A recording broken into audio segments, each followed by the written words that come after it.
because it's nice that it now says that. Welcome to Thursday book launch and celebration for poets that have books out during the pandemic. I'm Malika Albrecht, and I am the founding editor of Redheaded Stepchild. We have a new issue that just went live last night. And I just want to remind everybody we open to submissions again in August. I am so excited tonight because I have some of my favorite people here, and I get to celebrate one of my favorite friends, Terri Kirby Erickson. This is your sixth book. Is that correct, Terri? Yes, it is. Number 6. Oh, number 6. Yeah. We are so glad that you are here to celebrate with us. Terri has won lots of awards. I could go through the list.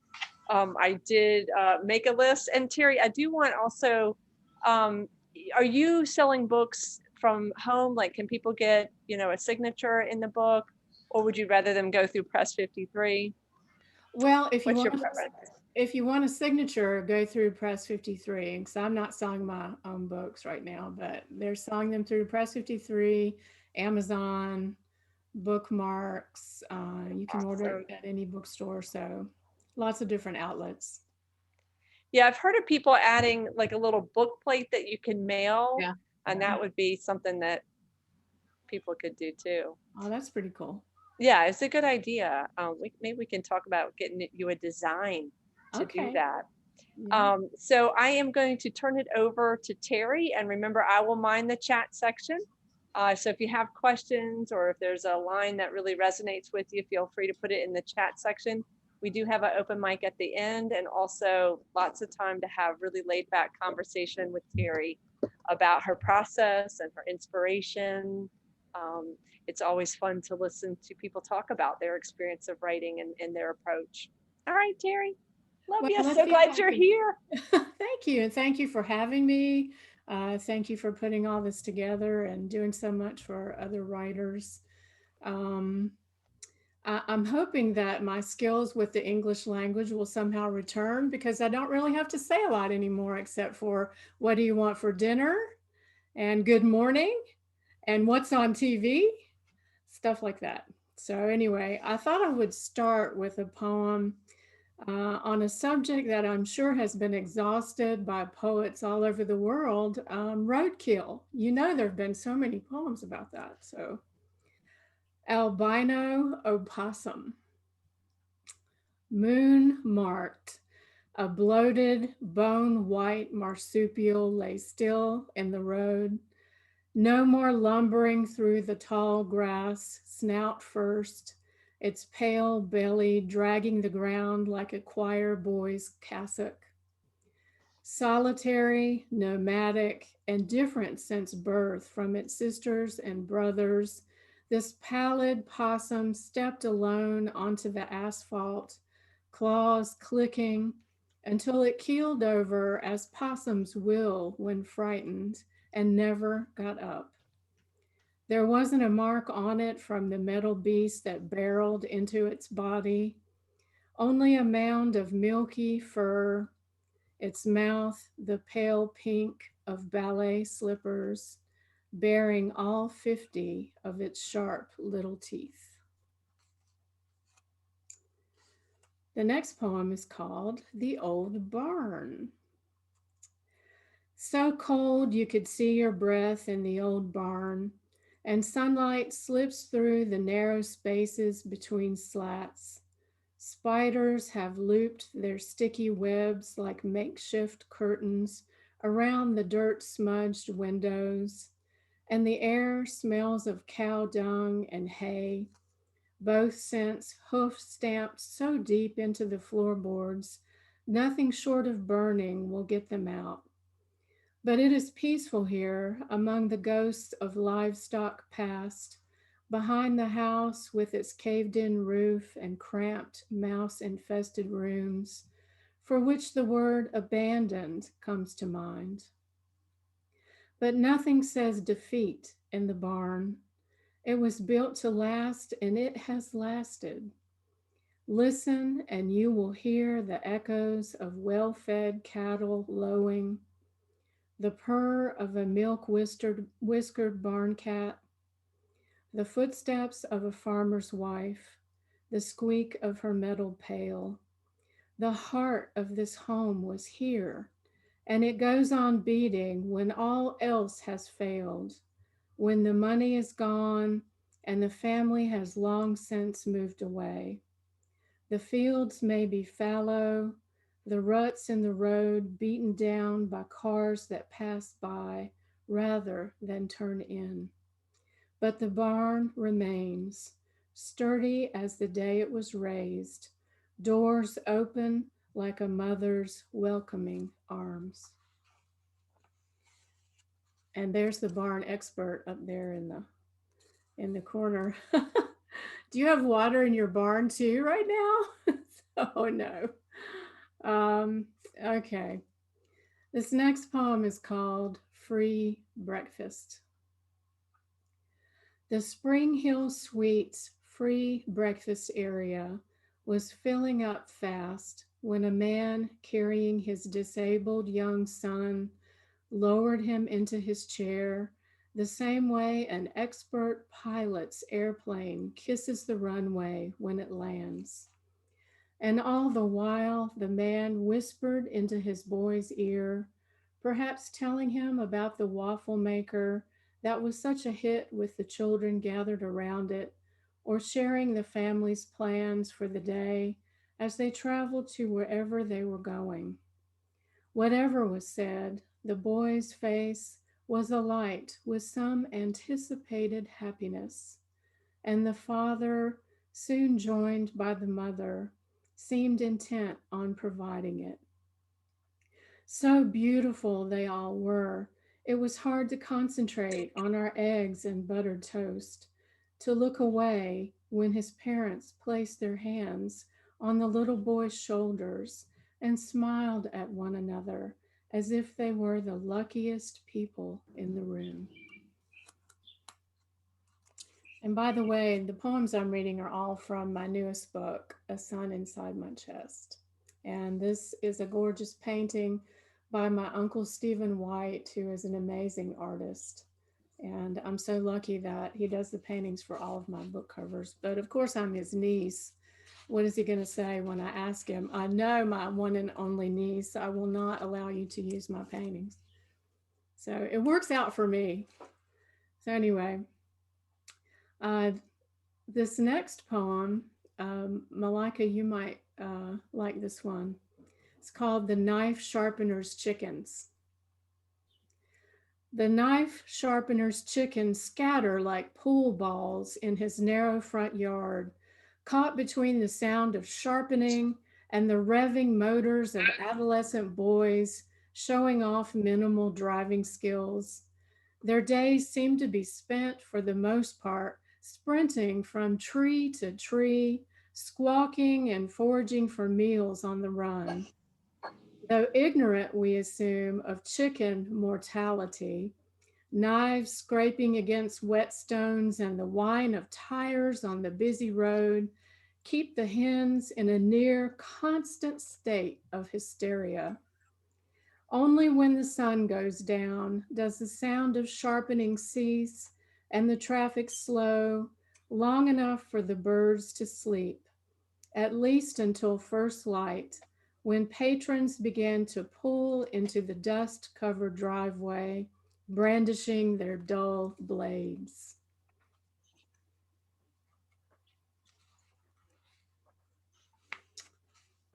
This next poem is called Buttercups.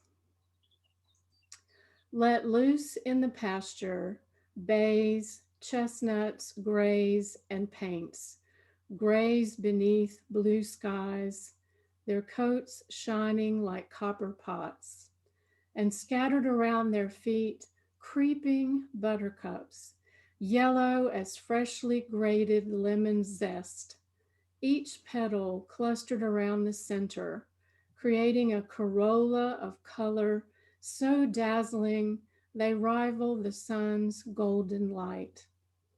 And it is quiet here, the way a room is quiet, but not silent, with the sporadic whinnies and wickers of contented horses, the buzzing of bees, the croaking of frogs in a nearby creek. a low hum of pleasing sounds. But it is mostly about the light, this idyllic scene. How bright it shines on a horse's satiny skin, how all the flowers cup their yellow palms to catch it.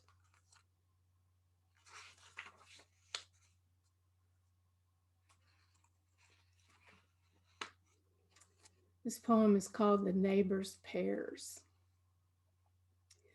The last of the pears dot the neighbor's yard, their taut green skins giving way to brownish pulp. Yellow leaves flung from wind-tossed branches scud across our lawns like golden clouds. The sun's slim rays a decoration, a bit of gilding with no real warmth. It seems the time has come when all of life seeks its place before the soil hardens beneath a skein of frost and pale blue skies turn gray. Even pear trees go dormant, dreaming of bud burst and blossoms, little green bells swinging again from every branch.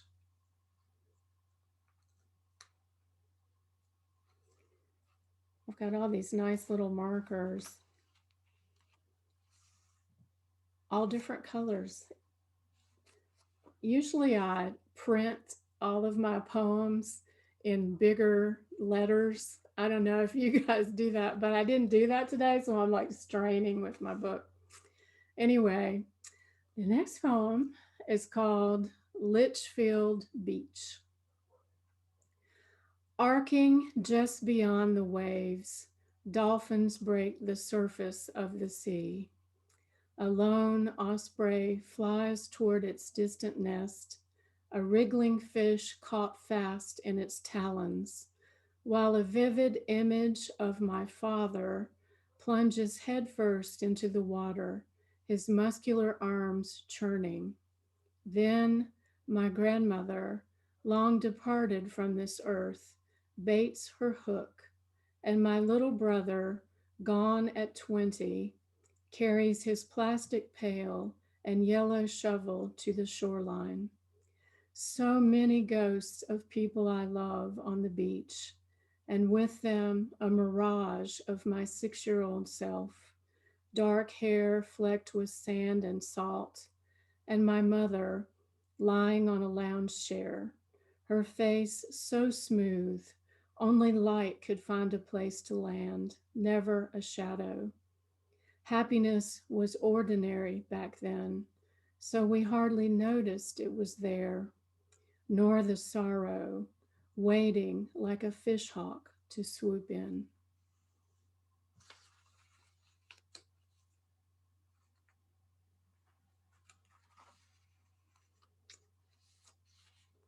Okay, change of mood.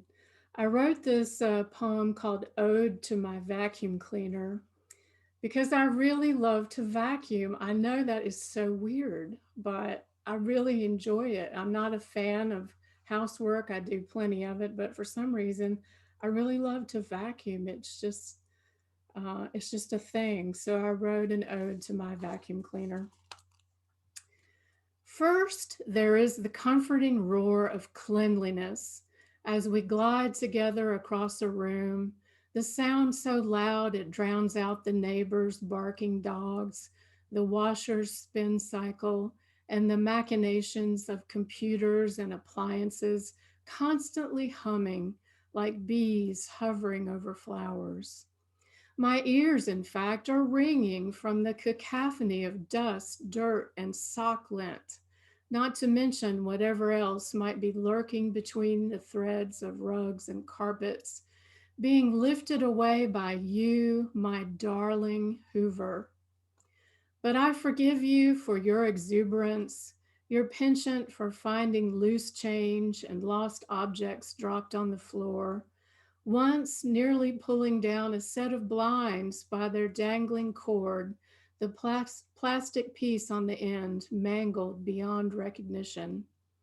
I have only myself to blame, however, for steering you wrong. since it is my hand alone that dictates where in every room the two of us will go.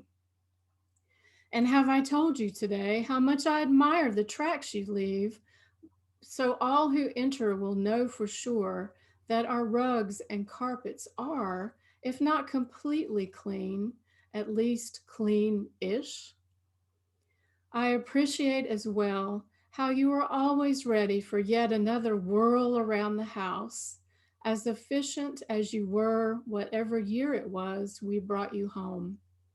And though my push and pull isn't quite as forceful as it used to be, you never complain, but simply go on doing the thing for which you were made. For this and more, my vivacious vacuum, my hallowed Hoover, you have my thanks, 2 dimes, and at least one gold earring. This next poem I wrote for my daughter, who is a massage therapist. And yes, it is wonderful having a massage therapist in my family. Massage therapy.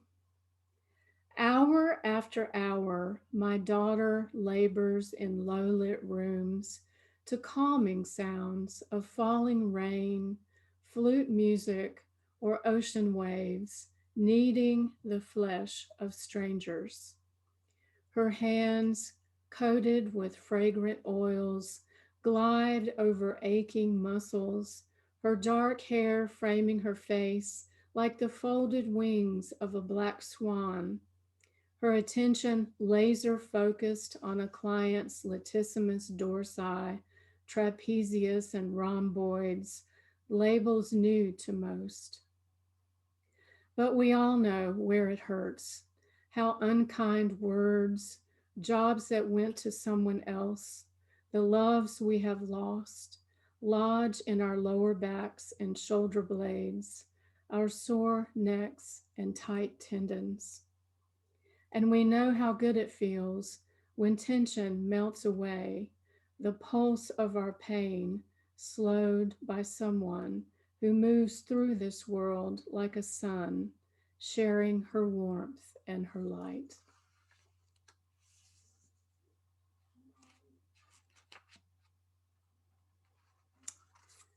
Afternoon nap.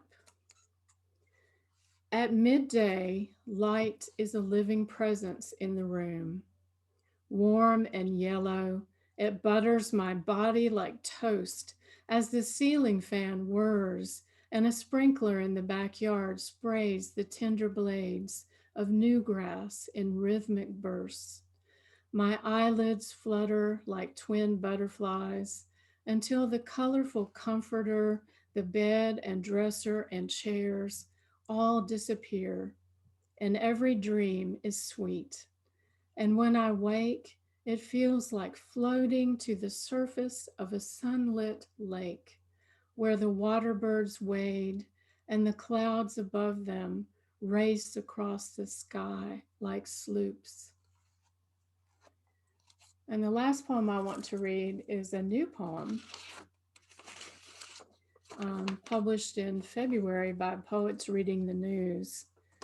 And I dedicated this poem to Camille Thomas, who is an ultra talented cellist who I discovered through NPR. And I just love her work. If you've never heard her play, please find her on the internet. This poem is called Geminids. We sat outside as the clocks ticked toward midnight, and darkness pressed down upon our grieving world with soft palms. Which of these stars, I wondered, are my mother, father, brother, and all the rest who are gone, never to return? And then a flock of wild geese flew above our heads. We heard the beating of their wings, their persistent honking, yet could not see their feathered bodies hurtling over roofs and steeples, the bare branches of a poplar. But we saw meteors, one after the other, appear and vanish, witnessed their silent falling. All day long I listened to dance of the blessed spirits, played by a cellist to empty rooms. I want to hear it play again when I am dying. May departing souls, traveling through space like comets, remember how it felt to be alive, how even birds flying in the dark cry out with joy. Thank you. Terry, that was gorgeous. Oh. If people want to unmute, you can. We can all clap. That was so beautiful to hear you read, so many in a row. Beautiful. Yeah, that was probably too many in a row. Is anybody? No, it was perfect. No, it was perfect. I was actually going to ask for more, but I was going to special request one selfishly. Oh, that's all right. You can do that. So when you wrote for me about the horses, the photograph, yes. Well, I have to get up to get it, so talk amongst yourselves. Okay, we'll come up with good questions then. A special requesting one. Connie, it's so funny. I noticed that you and I would often. I know, I saw that. It was so funny. We great minds think alike, right? Right? Yeah. I have to find it. Okay. You can ask me questions while I'm looking if you want to. Well, okay, Terri, I have a question. Not a question, but kind of like more interaction with you. Okay. I found that your last poem was so interesting to me, and it's beautiful. Yeah. But I also found it kind of reflective of our conversations we had, remember, about the afterlife. And I don't want to just become part of the cosmos.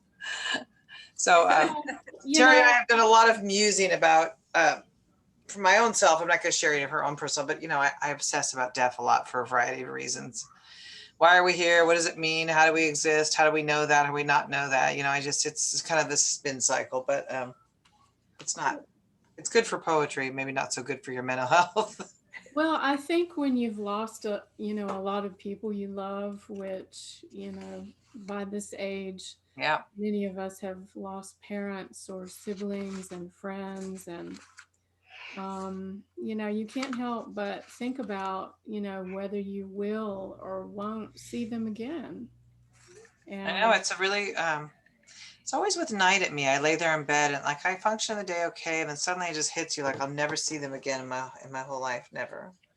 Well, I had a terrible time when my mother died. That just really broke my heart. Actually, losing both of my parents 6 months apart. I know. Heartbreaking. Heart. Yeah, that's what I thought, Connie, you were gonna, talk like the last poem that you read, Terri, has that, like a very heaviness to it and a very real thing.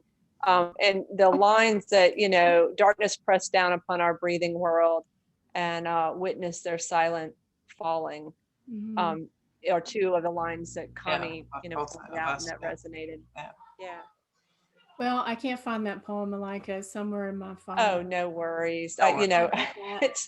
It's I just when you sent it to me, it was one of the. I cried reading it. It was really beautiful. Yeah, no, it was beautiful. Well, thank you. It was inspired by that gorgeous photograph of you. So well, I appreciate that. It was a photograph that a friend took of just the back of my head taking hay to horses. Yeah. And so.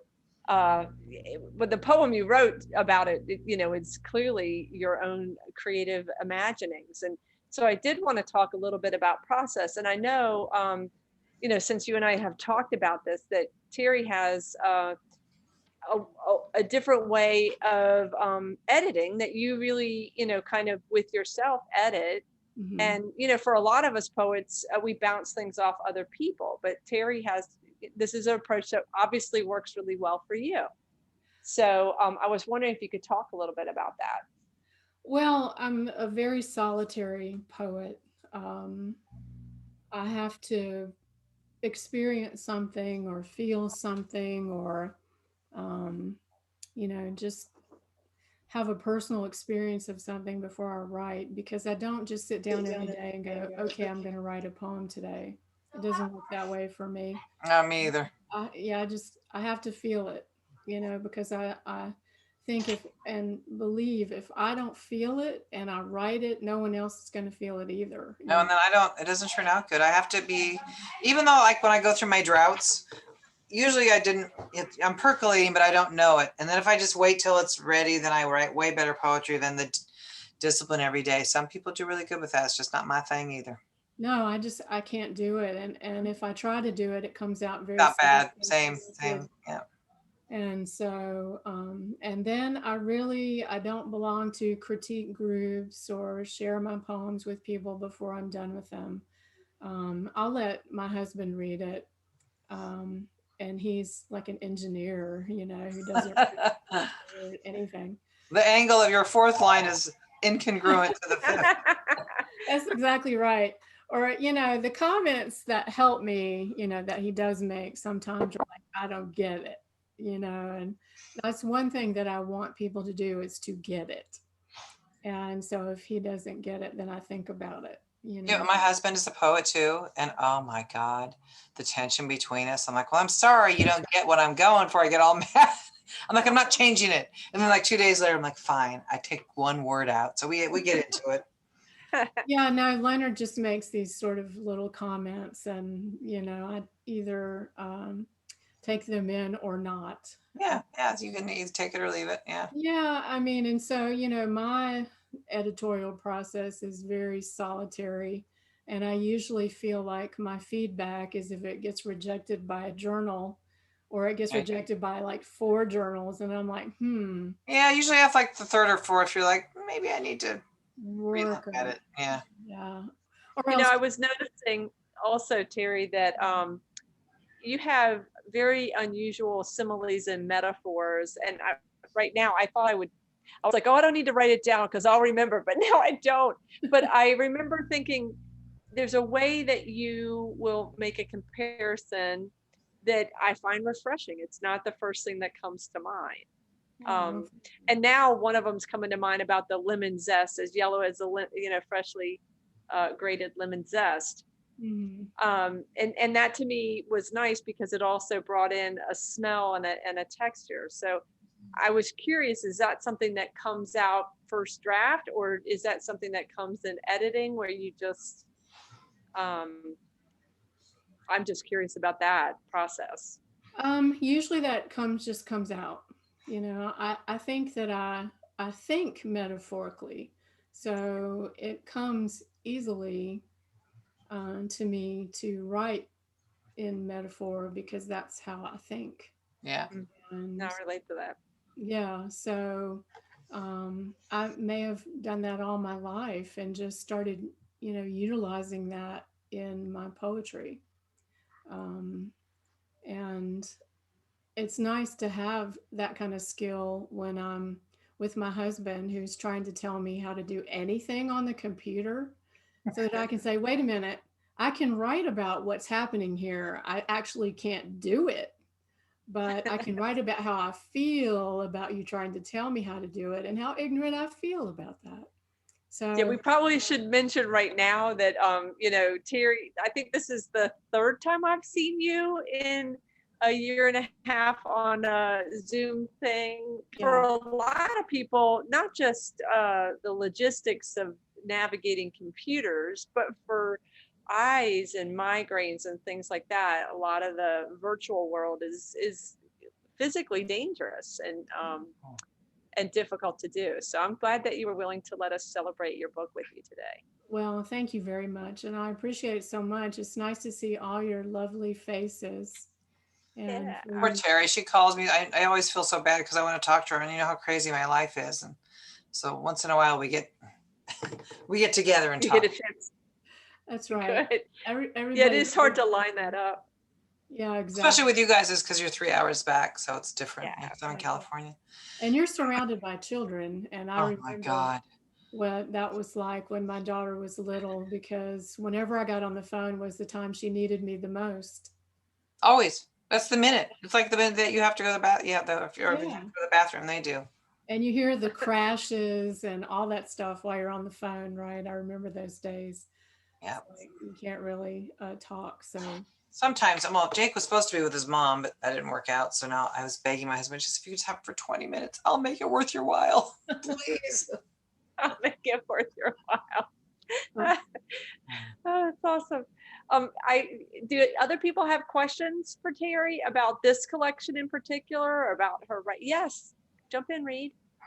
I'd like to comment about Terri's inheritance. Yeah. She had a beautiful mother, a wonderful, last time I saw her, she was still a child. But her grandfather, her great-grandfather, was illiterate. But he was from the mountains of Appalachia. And what Terri has inherited is the penchant for Appalachians to honor words. Even though Uncle Sam White could not read and write, Aunt Nan would read the scripture to him and he would preach about it as a primitive Baptist preacher. I remember he and my dad for half an hour argued or discussed the meaning of one word in scripture. And I attribute the same kind of thing to Shakespeare. The reason the groundlings would stand for 3 hours to watch and listen to Hamlet was because Shakespeare was playing with words. And Terri has inherited that, either consciously or not, from her great-grandfather, who honored words even though he couldn't read them. oh, that's so beautiful, Reed. Yeah, it's beautiful. That is awesome. I That love was hearing that history. My great granddaddy. We all called him Papa. I write a lot of poems about him. He was an amazing man. Just so talented. We actually have a photograph of him with a squirrel sitting on his shoulder. No kidding. I mean, birds and squirrels landed on him. That's how adorable and kind he was. Plus, he was really gorgeous. He had coal black hair and blue eyes, and just a wonderful human being. I mean, he was a beekeeper, a barber. He barbered at home. He worked in a sawmill. And then he worked, after the sawmill, he worked in a coffin company. And he was a carpenter, and he grew crops, and I don't even know, and was an elder in the Primitive Baptist Church. Amazing. It's a great story though, Reed. And I do think there's something to, kind of that ancestors informing passions, and how creativity and the flows through generations. It's pretty amazing to track back and keep tracing back. So that's a lovely story.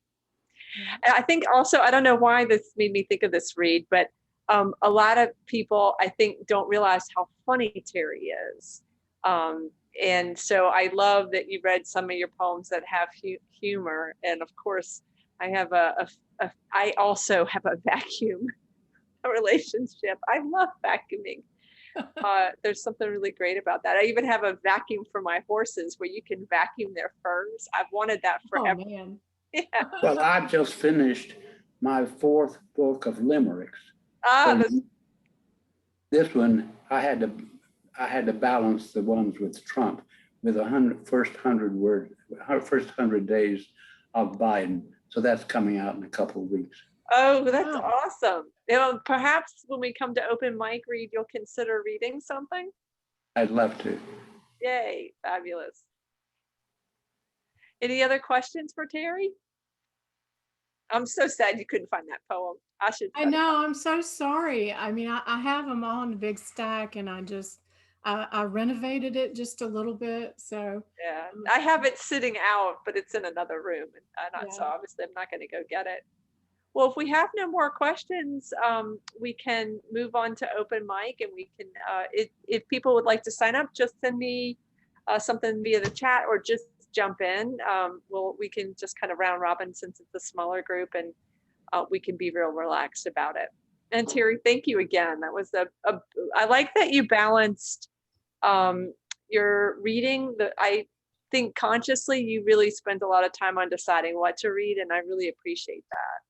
I did. I try to give people the bends, just up and down and up and down. Well, I don't know that it was the bins, but I like that I felt like I was on kind of an adventure. There was, some harder stuff, and then, the fun stuff, and then really grounded. I think that last poem was very, very grounded in kind of a balanced place. It was beautiful.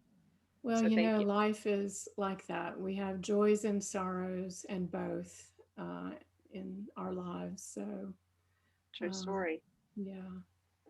And it was fun reading to you guys, and I want to hear your stuff. So please read something. Fabulous. So we'll start with you, Reed, if you want to. I'll read next after Reed. Great. Yay. Go ahead and read. You go Jumping ahead and read, and I'll find one. Okay. Well, I have my chapbook official date is coming out August of 2022. So, but tonight I'm going to read something new instead of reading from the chapbook. This is called Folding Myself into an Origami Girl. Each crease a word, on place, on purpose, with its own premonition. Thank you. Whoa, girl. I love that title too. That was fabulous. Title. And that's a new one. That's not in the book. No, that's a new one. That's a like 3-day-old new. Yeah, I was going to say, I don't remember that from the book. So you threw me. That's awesome. Thanks, Christy. Well, most of y'all have heard all of the book at some point, so I figured I'd give you a break. No need to give breaks, but that was nice. I'm glad that you're still being inspired, because you and Karen and a couple other people have had a really prolific summer. I mean, a year leading it towards this summer. It's been amazing to see. I've been lucky considering all the things that I'm still writing, so it's good. That's awesome. Reed, did you find it? Well, I found one that may be interesting. It's called Her Pulchritude. And this was before Sarah Palin, so I was not writing about her. Her pulchritude belies her attitude of the certitude of her rectitude, at the altitude of her fortitude, at the solicitude of her exactitude, ignoring the decrepitude of her aptitude, but supplying multitudes of pretty platitudes, not the beatitudes of honored servitude. That's awesome. That's so great. So we clearly, the playing with words is all throughout the family. That's fabulous. Thank you, Reed. That was so great. Thank you for the opportunity. Well, I love What did I say about you doing this? that all the words are just so fabulous together, but that there's so much deeper meaning to that. That's really that's a talent, a deep skill. So thank you. That's awesome. Hey guys, I disappeared because some of you know I had this emergency surgery setup thing with Thomas going, and that was the doctor's office. So now I'm in that. So I got to head out and make surgery plans. I'm sorry I had to leave early, Terri. All right. Love you. Ronnie, love you. Love you. Talk to you soon. Bye. Well, we can say a moment for them. That is hard stuff. Phew. Laura, did you want to read? I can be persuaded. I have something I was thinking about reading, so I will. This is called Dreamscape. There is no darkness, but a dusty green and light that glints on the stream at the foot of the garden. The dark thing lurks just outside the window's frame. Black is never just night. Night is never just black. Black is a crow's wing and the bark of an oak tree in deep winter dusk. Creatures rummage in the hedgerow while you sleep and dream. And beyond your sight, in the anteroom of the dead, everyone is silent, clothed in gray. Oh, That's great. wow. Yeah. Laura, that is really amazing. And I love love that. the colors and the way that poem moves through. That is lovely. Karen actually gave me some feedback on that one. I do throw my poems at people every once in a while. So she's really helpful because she's the queen of the line break too. So it was interesting. Yeah. It's amazing how much it's not that's something that I do. I do like to reach out to people and ask for feedback, because sometimes there's a way of looking at the poem that someone else will give me that is so helpful for editing. Right. And I get to a point where I'm sick of a poem and I'm like, well, let me have someone else read it. And maybe they'll see it differently. And like you said, find a way to edit it and make it better. So. Yeah, exactly. Well, that's why we took the camp with, the workshop with Lauren Camp, because I got two great this is poems actually out of that workshop. this actually came out of that workshop. Oh, did it? I just felt like something combined. Oh, well, I hope you sent it to her because it's fabulous. Oh, I will. I have a short one too. That's quite different. It's called Grief. My, how close to the shimmering surface grief lurks. If only the waters were not so murky, perhaps I would have seen and dealt with it, peering up at me, seeking my attention. Would that the stream could simply wash down the lump of grief caught deep in my throat. Oh, I love that. Wonderful. Wow. Oh. That's a blood relative of mine, just to say. Yeah, right? that was brilliant, metaphoric. Yeah. I love that. Terri, you have a lot of talent in your family. We knew that. But we really do. Yeah. I have to say, I'm blessed, wonderful family. Yeah, you are. And this is why you're a wonderful human being. Oh, thank you. Thank you so much. I'm not sure who the iPhone person is. I will see if you want to unmute. If you want to read a poem, you certainly can. Who are you? For some reason, it won't let me ask to unmute. So sorry. Oh, no. There you have a lurker. I do. I wonder who. That's okay. Yeah, I don't know. I can send a message. Oh, there we go. You're unmuted. Hi, I'm Lisa Purdy. I'm Terry's cousin. I'm just watching. I have no poems. I do not have that talent.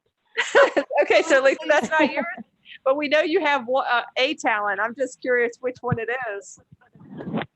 It is not writing poetry. Not writing poetry. Yeah, no, my daughters would say the same thing. They would say the same thing. Yes, but I love to listen.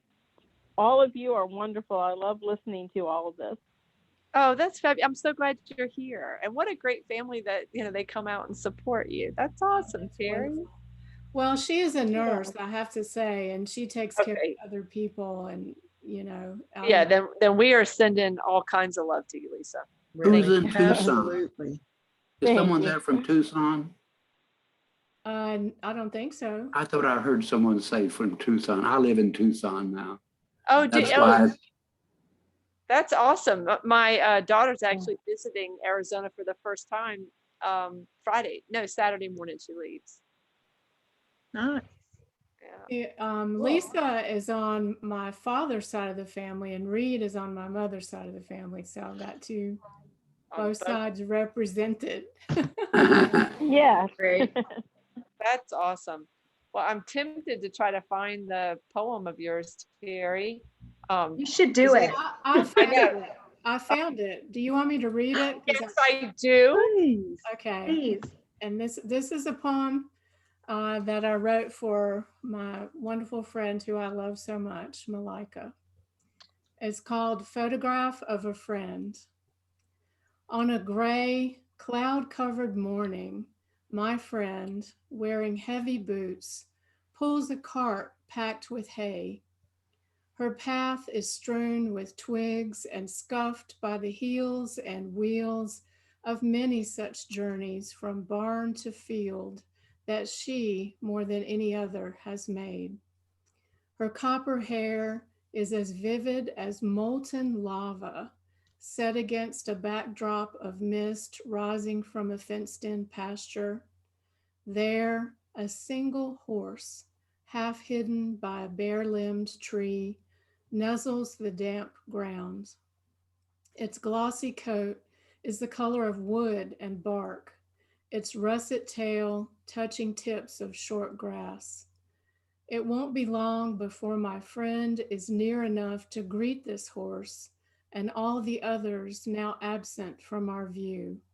Her voice as familiar to them as a whinny, a wicker, and her hair brighter than a lantern in this fog-filled photograph, looks like a steadily approaching light, as if home is not a place, but a person, and soon she will arrive. Oh, Wonderful, wonderful. right. Isn't that gorgeous? It's I just love beautiful. that. Great. You have the picture, Malika? The photograph? You know what? I probably do on Facebook. That's It's- because Laura, it was just a photograph that a friend had sent me that she had taken when I was feeding horses. And I was like, it's the back of my head. Is it in your cover photo? It was, I briefly, like when I saw it, I was like, oh, I'm going to make that a cover photo. And so, yeah, I was wearing a green sweatshirt and she just took the picture from behind and I didn't even know she had taken it because, she just sent it out of the blue.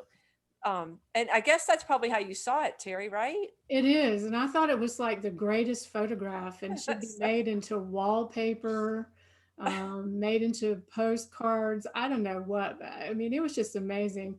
And also doing something that I will never do in my entire life. Which is what? Go feed horses. I don't know. Come stay here. You can do it. I mean, I would love to do that, but I can't ride. The only time I've ever ridden a horse, I was sore for days. I know a lot of people are like, well, the horse does all the work. I said, let me let you ride. And then you go ahead and tell me if that's really true. No. I actually found the picture, Laura. So I'm going to share screen. Oh, I was surfing your Facebook looking for it. Yeah, no, because it would have taken forever, but I found it. And that's the picture she took. All right. It's But so that's essentially Oh, there it is. Oh, I like that though. It's a great ekphrastic poem. Isn't that wonderful? Yes. Yeah. And that's what I was going to say. So the photograph is just the photograph and it's a lovely composition. She's a good photographer. Uh-huh. But the ekphrastic poem that Terri wrote is just beautiful. And it really, I thought y'all would enjoy it as much as I do. Well, I have a lot of fun writing it. So, but I love the color of your hair juxtaposed against that rising mist. Yes. It's really beautiful. Yeah, I was definitely going through a redder phase then. The pandemic has brought out the lightness of a lot of gray. And I was purple for a while, so. Well, if I was in that photograph, you would see the gray hair against the mist, so I would have a disappearing head. So. Oh, I love disappearing head. Yeah. I love how your hair looks now, and I love how long it is. It's so pretty. Oh, thank you, thank you. Well, that was fabulous. Thank you so very much, everybody that was here, and Reed for reading, and Lisa for being here, and Terri most especially for writing that 6th book and reading and celebrating with us tonight. So that was awesome. And Laura and Christy, always good to see y'all. It was so good to come to tonight. And thank I did too. Cousins, Yeah, Thank and the poems. That was amazing. I love the fact that open mic weekly, I'm blown away by what people are reading. Really, and that so much of it's new work. It's so impressive to me. You know, your poetry is fantastic. So I'm going through one of my dry spells where I just go, okay, I'm done saying everything I want to say. It just happens, and then I end up needing to balance that with working with my hands. So either welding or painting or actually working just, outside. and then waiting. I think you said something about that, or maybe it was Connie, about gestating, you know, taking that time. And you also talked about your process not being one where you sit down and write at a prescribed time or every day. And I relate to that because mine is kind of a movement of energy and a pull or a push to write something. Yes. And, you know, I mean, for me, if I sat down and said, oh, I want to write something that I hope will be published by someone, Yeah. You can't write like that. No, Just- no. You just have to write what you feel in, you know, a time when you feel most led to do so. And you, after you get done with it and it says what you wanted it to say, it's nice if someone else likes it too, and if it could be published somewhere. But if you make that your focus, which I said to students before, that just will never work. Yeah. No, I think that it would be uninspiring. I mean, kind of what you're talking about is it falls flat. Yes. And that, you know, I think that that's where that spark happens, is when we're drawn to it rather than sitting down and saying, okay, I'm going to do this. Yeah, that would never work for me either. Right. But the feedback is lovely sometimes when things do get published, because one of the nicest things that I heard from a reader was that when I read your poetry, and I think she was sort of apologizing for saying this in a sense, but she goes, when I read your poetry, I feel closer to God. Oh, that's beautiful. No, Yeah. I was blown away by Wow. that comment. So, Amazing. you know, when you hear things like that, it makes you feel really humbled that you're able to do something that resonates so deeply with another human being. And you know, that whatever, you know, vapor those words have arrived in through your window on, you know, you're just grateful to be able to do it. I mean, I can hardly put staples in a stapler, but by gosh, I can put 4 or 5 words together, you know, so it's never going to make me a millionaire, but it makes me really happy to be able to do it. And it has helped me to weather the terrible grief over the loss of my parents and my brother. It's very strange to be the only surviving member of my nuclear family. I mean, it's just me. Yeah. And it's such a lonely feeling. So I can have my parents back, my brother back, my childhood back through writing poems, just for the length of a poem. So it's a gift to me. And if someone else feels something about it, that's just fantastic. So, but I think that that's part of the beauty of an art, of a craft that has a healing aspect to it. yes. You know, I do. And I think there's something very meditative about writing and restorative as well. And ultimately, I think there's that pleasure that a lot of poets, I know I do, and what you're talking about is getting that same kind of joy from the act of writing, that there's Yes. something in the process of creating a poem that is very fulfilling. And how amazing that that thing that you create, building it from words, is something that can mean something to someone else, that it communicates. And that's a very beautiful thing. Well, it's a conversation, Yeah. you know, with people whose faces you can't always see. Yeah. And it's kind of like being on the radio. I was a radio copywriter several times in my life and got on the air a few times, which was terrifying. But you're talking to all these people who you can't see. I do confess that I felt a lot more comfortable writing jingles about tires than I did getting on an actual microphone that goes out to heaven knows who many, you know, how many people. So. Anyway. Okay, I kind of want you to do one of your jingles. Man, I wrote one for barbecue, for tires, for everything. I mean, you just never know what's going to come across your desk at a radio station. So, yeah, That's awesome. those were the I days. love that. Yeah. These are the details that I love hearing. And thank you, Reed, for providing some family lore. That was lovely. Yeah, thank you so Well, much. thank you for the opportunity. It's wonderful to Pleasure. see your All right. face. I did something exactly opposite from what we're talking about as far as the feelings are concerned. I'm also a playwright, and a fellow playwright had written an interesting play with some dialogue that was put every once in a while. There was a poetic line. Asked him if I could take those, and I did. And I wrote the segues between one and another, and I was just playing with words. That's all I was doing. But because the words themselves meant something to someone who was really in great pain because someone close to her had committed suicide. Just the words themselves had meaning to her. So words themselves have meaning, although I think I agree with Terri that